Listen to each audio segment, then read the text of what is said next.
then everything falls into place. Thank you. Maganda sir. Concise. Tinaman ako. Na naman. Thank you very much. Thank you. Magagaling yung mga babae natin.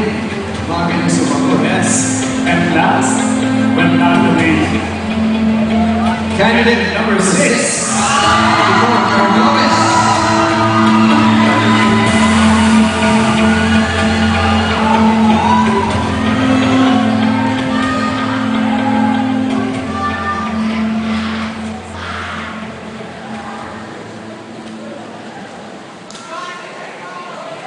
You will be asked candidate number 6 by Mr. Wilson B. Flores. Good evening. Can you say anything in Chinese to the audience, to your supporters? 大家晚安，多谢运动中来家。 Thank you very much. Mahaba konti ang question sa akin. Many people have become frustrated and pessimistic because of the many problems in the world today. What is your message to people who, what is your message of hope for them? Thank you.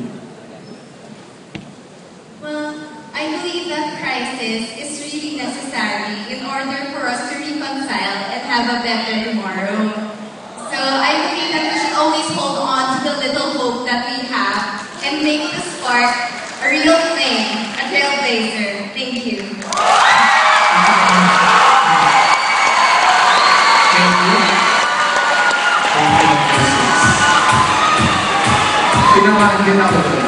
Okay, alright, thank you to our top 10 finalists.